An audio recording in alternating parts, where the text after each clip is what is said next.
¿Alguien más?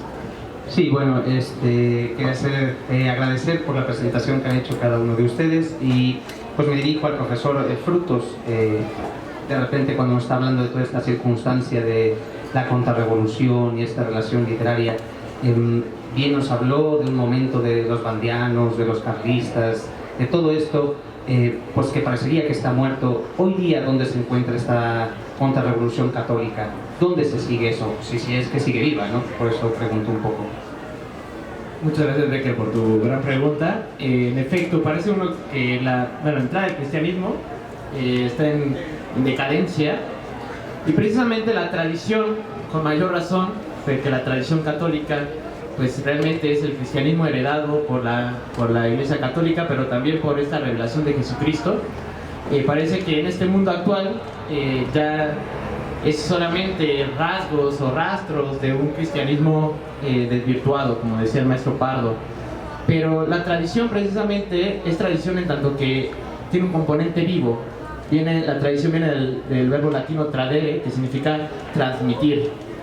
Y la tradición hoy sigue viva, no solamente por esta defensa que la Iglesia Católica hace a partir, por ejemplo, de la recuperación de la misa latina, sino en el ámbito político, a partir de estos grupos que se perviven en la actualidad. Me refiero particularmente con los carlistas. En la actualidad existen círculos en muchos lugares de Hispanoamérica, porque hay que recordar que las Españas, la Nueva España perteneció precisamente a este imperio español.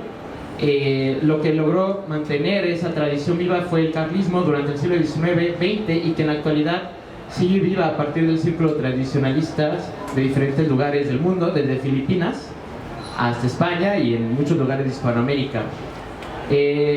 Precisamente, como yo digo, la contrarrevolución consiste en dos principios: defender la religión católica y defender la monarquía, en este caso hispánica. Y precisamente en el carlismo creo que sigue viva esa tradición, que aunque sea muy poca y muy pequeña, grupúsculos, pero que en su perseverancia en la historia logran mantener esa llama viva, esa llama de esperanza contrarrevolucionaria. Muchas gracias, Raquel.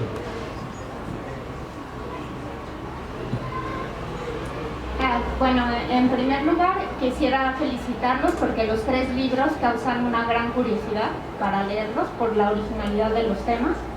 Entonces esto es una felicitación para los autores, pero también para el editor por la innovación. Principalmente tengo comentarios para el profesor Daniel, y para el doctor Pardo. Mi pregunta hacia Daniel es si cuando surge el cristianismo se vio también como un movimiento revolucionario y de igual manera quiere instaurar un mundo ideal que no se ha logrado, obviamente, pero sí en este sentido, ¿por qué las otras revoluciones se ven como una aplicación del mal o una expresión del mal, y por qué el cristianismo, cuando fue una revolución, por qué no se ve esta perspectiva de la misma manera? Y para el doctor Pardo, que no soy muy instruida ni en religión ni en economía, pero me surge esta pregunta. El cristianismo se ve en su libro como un sinónimo o algo equivalente a la Iglesia Católica. Esa sería una de las preguntas. Y la segunda es que la economía y la banca, ¿no?, aparece o surge como de esta cuestión de los caballeros templarios de dar cheques, ¿no? Entonces, si en su libro se trata esta evolución de la banca y de las finanzas, que son como la expresión actual de la economía, en su origen sagrado, ¿no? Porque como que un poco el título me hace pensar en esas cosas. Muchas gracias y felicidades al maestro Horacio. Muchas gracias por la pregunta, es muy buena, y qué bueno que la haces, porque hay que especificar términos y conceptos. Yo diría que el cristianismo no fue una revolución. La revolución es un concepto moderno que parte de la Revolución Francesa. ¿Por qué? Porque la revolución tiene el componente de cambiar estructuralmente una sociedad, es decir, desde la raíz. En este caso, la Revolución Francesa, por ejemplo, quería, no solamente estaba en contra del cristianismo, sino modificar las fechas. Ellos crearon todo un calendario, cambiaron, pusieron diferentes días, establecieron un nuevo culto a la razón. Hubo una desfiguración estructural, reitero, eso es importante. La revolución es un cambio estructural de toda una sociedad. El cristianismo no es una revolución, en tanto que el cristianismo no pretende desarraigar al hombre de su naturaleza, sino perfeccionarlo. Es decir, lo que hace el cristianismo es postular algo sobrenatural, un mundo sobrenatural, que, como lo dice su palabra, está sobre lo natural, no niega lo natural, sino que lo asume y lo perfecciona. De manera que cuando el cristianismo se expande en todo el mundo, no va a intentar destruir las sociedades antiguas, sino que va a recuperar lo que es valioso de las culturas antiguas. Por ejemplo, la literatura grecolatina fueron los monasterios quienes preservaron esa cultura de la antigüedad, y que en la Edad Media, gracias a eso, nos llegaron los clásicos como Horacio, Juvenal, Percio. También van a recuperar instituciones como toda la estructura romana. El cristianismo la preservó y la llevó a un nuevo ideal. También, por ejemplo, San Pedro, San Pablo, siempre en todas sus cartas, epístolas, hablan del respeto a las autoridades, y que esta autoridad viene de Dios, otorgada de Dios, y además predica la obediencia hacia las autoridades. Todas esas virtudes que tiene el cristianismo precisamente lo hace en un momento que no es revolucionario. Lamentablemente en la actualidad se utiliza mucho esta palabra de manera anacrónica para establecer el movimiento de Jesucristo, pero Jesucristo nunca fue un revolucionario. De hecho, él afirma, ya respecto a la sinagoga judía, él dice: hagan caso a lo que dicen los fariseos, pero no actúan como ellos. Es decir, él se enlaza con los profetas, con la tradición profética del Antiguo Testamento. Él recupera la ley mosaica, pero la perfecciona. Es decir, el movimiento, el cristianismo, en realidad podemos hablar de un movimiento restaurador, no revolucionario, porque no pretende destruir, sino construir.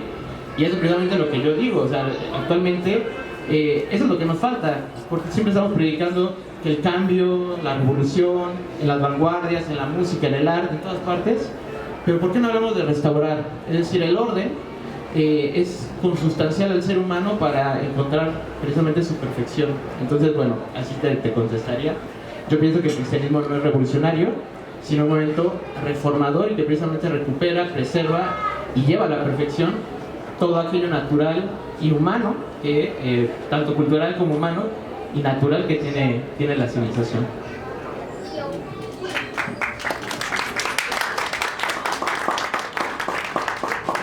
Bueno, primero, da mucho gusto que estés aquí, Marisol. Y bueno, la primera pregunta la voy a contestar pues muy rápido.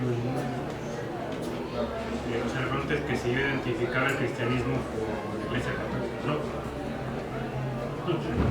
Ya, entonces queda contestado, ¿no? Y la segunda, mencionas esto de la banca y demás. De hecho, una de las cosas en las que yo pongo énfasis es corregir esta idea de que, digamos, que la economía tiene que ver exclusivamente con el dinero, exclusivamente con la banca, etc. No, la economía tiene que ver donde hay escasez. Entonces, pues, de hecho, es justamente una de las tesis, es decir, no nos confundamos y pensamos que economía es lo que tiene que ver con el dinero, que eso es es lo que solemos asociar, pero al hacer esta asociación, entonces perdemos de vista por completo cuál es el raíz del asunto, o sea, cuál es la función del dinero, cuál es la función de la banca, y un montón de instituciones que nosotros identificamos como instituciones económicas, ¿no? Y las distinguimos. Bueno, estas son económicas, estas son políticas, estas son religiosas, etcétera, etcétera. ¿No? Digamos, una de mis tesis es que esta distinción en realidad es inadecuada, sobre todo porque pues, genera ciertas nieblas, ¿no? Entonces, y hace que se entorpezcan muchas discusiones, porque suele ocurrir cuando uno hace alguna observación de índole económico, te dicen, pero es que no te has fijado en el otro aspecto, el aspecto político, y no te has fijado en el aspecto no sé qué, etcétera, etcétera. Y eso es simplemente como estrategias para ir aguando cada vez más las cosas, ¿no? Simplemente donde hay donde hay escasez hay economía, ¿no? Entonces, bueno, también por lo mismo no tiene mucho sentido decir que la sociedad moderna es una sociedad económica en contraste con otras sociedades, como si en otras sociedades no hubiera existido el fenómeno de la escasez. Que por lo demás, eso defienden algunos, esa es la tesis que defiende Ivan Illich. Ivan Illich defiende, a mí me parece completamente inaudito que alguien se tome en serio esta idea de que previamente a la revolución industrial no existía la escasez. O sea, eso me parece una idea absolutamente demencial, pero ocurre que yo trabajo en la academia, rodeado de intelectuales, y me suele ocurrir que los intelectuales creen cosas demenciales, ¿no? Entonces, uno tiene que estar con eso.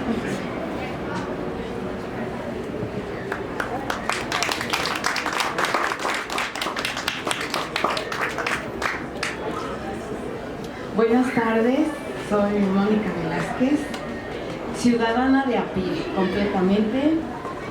Soy neófita tanto en música como en filosofía, economía y literatura, más o menos, gracias a mis maestros de la prepa, que tanto les agradezco que nos hayan hecho sufrir y amar los libros. Me da mucho gusto conocerlos. Y mi pregunta es para los tres. Como padres de familia, como hijo de familia, ¿qué nos recomiendan a los padres en estos tiempos que corren ahora, tan difíciles en todos los aspectos? Nos han espantado con esto de la pandemia. ¿Qué es lo que nos hace falta, espiritualmente hablando, para no volver a caer en esto de estar apanicados? Gracias a los libros, ahí está la vida de ustedes, sus desvelos, sus sacrificios, haber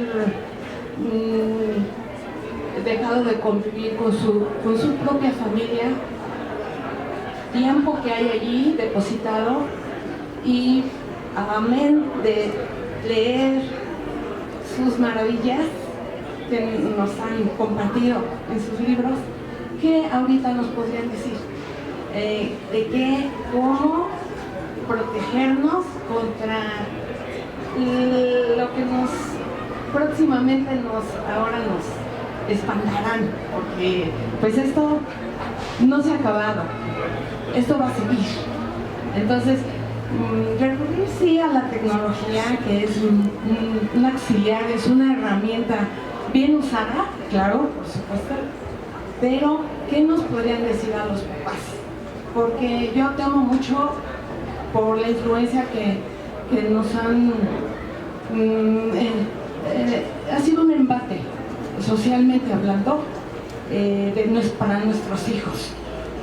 Que dejemos de estar con ellos, dejemos de convivir con ellos. Los hijos ya no nos toman como una referencia creíble.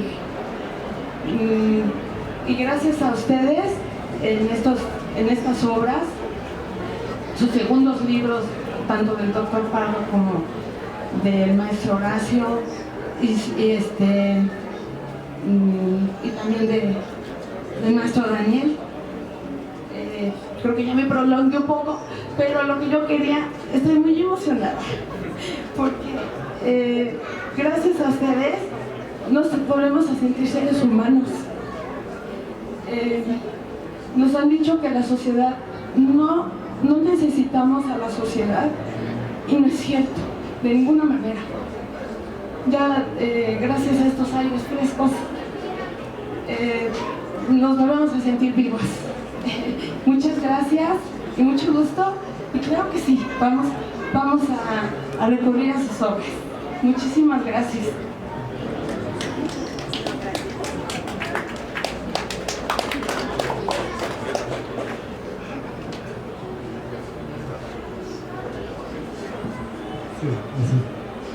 Bueno, pues gracias por tu sinceridad y expresar tu preocupación, pero Bueno, yo no creo que estos tiempos sean peores que cualquier otro. No sé, si uno revisa la historia, también ha habido siempre pestes y pandemias y cosas así raras y guerras y todo. Mi experiencia con el papá es, bueno, transmitir, que dar un buen ejemplo, por lo menos, ¿no? Un ejemplo decente. Sí, bueno, quizá yo no sea así un gran ejemplo para todo, ¿no? Para mis hijos, pero yo, algo que tenga que ver con mis libros, podría decir que el arte es un camino, como tantos otros, para llegar a uno mismo y a Dios, y que vale la pena transitarlo y que fomentarlo. Entonces, sí, acerca a tus hijos al arte, a la pintura, a la música, al ballet.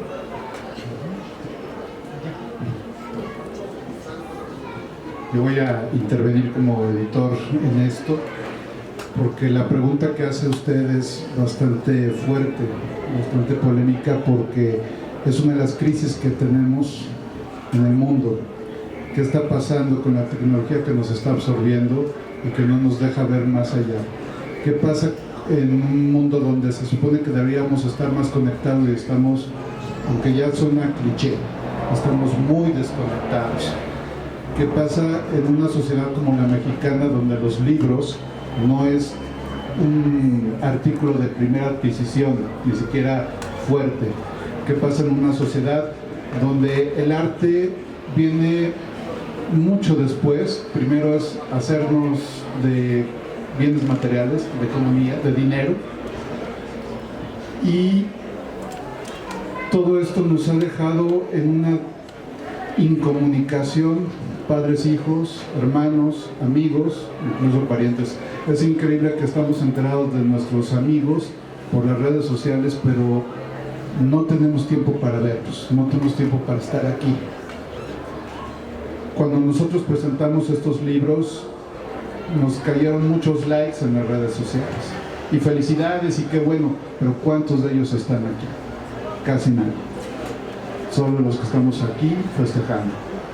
Pero de todos esos que nos mandaron likes hay muy pocos. Entonces lo primero que yo diría, fuera de una religión, fuera de, pues de la moralidad que tanto sostenemos, es, yo creo que lo primero que hay que ser es natural, que la naturaleza dicta como convivencia humana.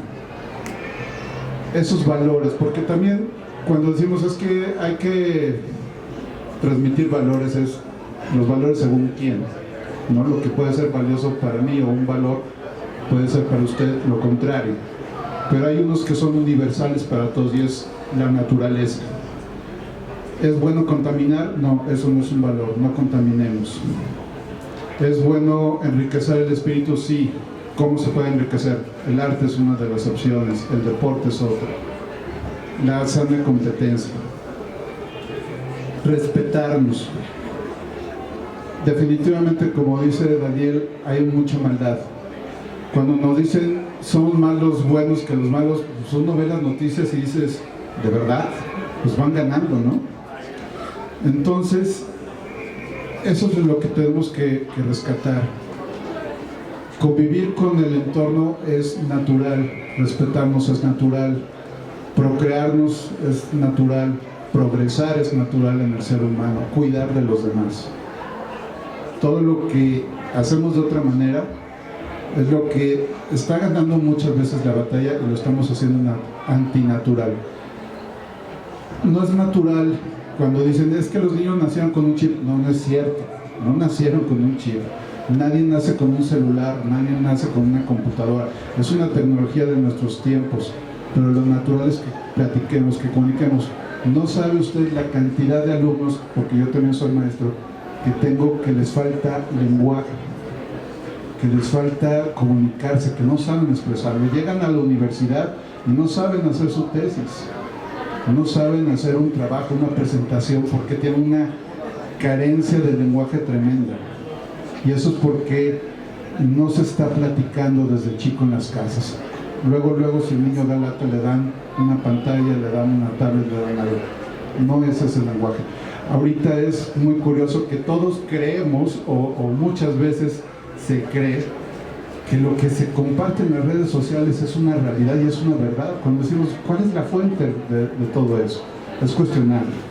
Entonces lo que yo recomendaría es, siga como cualquier animal, un instinto natural por hacer las cosas. Lo que la naturaleza humana dicta es implícito para todos y eso es lo que debemos de seguir, independientemente políticas, religiones, sociedades, lo que sea. Es, si nosotros tratamos de ver un poco hacia lo que es la esencia natural, vamos a ir ganando terreno. Hay mucho por lo que competir, mucho con lo que luchar, pero pues empecemos por la casa. Lo que yo les he dicho muchas veces a los padres de mis alumnos es, el niño no va a amar la lectura si usted no la ama.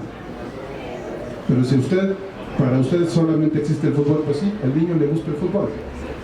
Transmitimos, y lo que decían de la tradición, si nosotros transmitimos un amor por algo positivo, necesariamente las siguientes generaciones lo van a tener. Se ha dejado de leer, se ha dejado incluso de ser crítico en el cine, o ver el cine, lo estamos viendo puros superhéroes por todas partes y efectos especiales. Se ha dejado de ir a escuchar clásicos de la música, que es muy importante porque nos mueven. Estamos de repente oyendo nada más reggaetones y parece que las generaciones se separan. No mamá, no papá, esta es mi música, no es la tuya. Sí, cada generación ha tenido su propia música, pero conocer de todos para criticar es lo importante. Pintura, escultura, arquitectura, todo es muy necesario. El arte se ha devaluado muchísimo y es lo que se debería de rescatar. El arte nos ha hecho una civilización buena. La tecnología depende de quién la usa. Y ahorita, cuando vimos las escenas del bombardeo de Ucrania y que una persona se puso a tocar el violonchelo en medio de las ruinas, pues nos está dando un mensaje muy importante, ¿no? Finalmente, el espíritu humano es el que debe prevalecer ante cualquier mal. ¿Sí?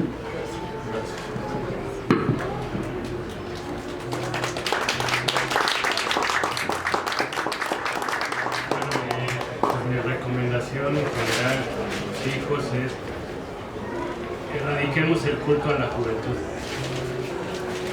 ¿no? Ahorita ocurre, sobre todo, digamos, los padres de mi generación están tan obsesionados con la juventud que se convierten en discípulos de sus hijos.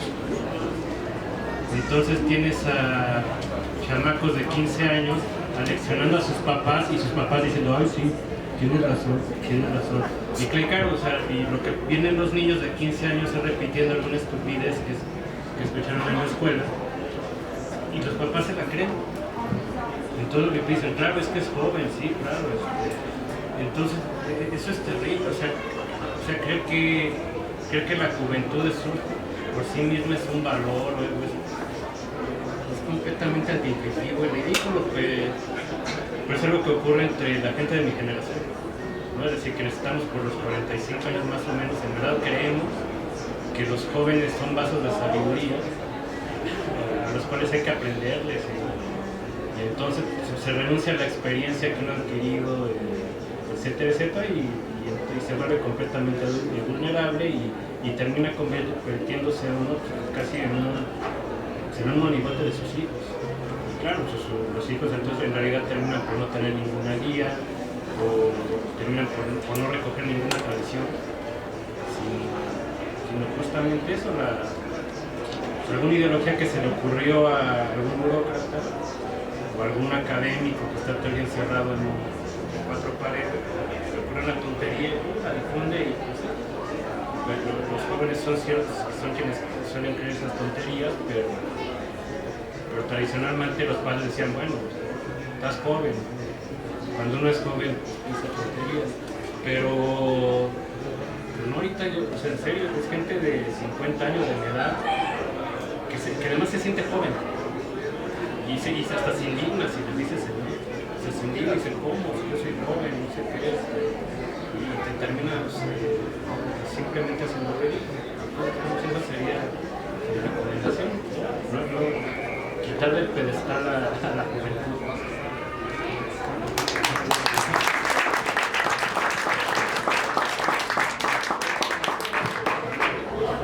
Muy bien, yo voy a ser breve porque de entrada no soy padre y pues también no conozco y no he tenido esa bendición de tener hijos.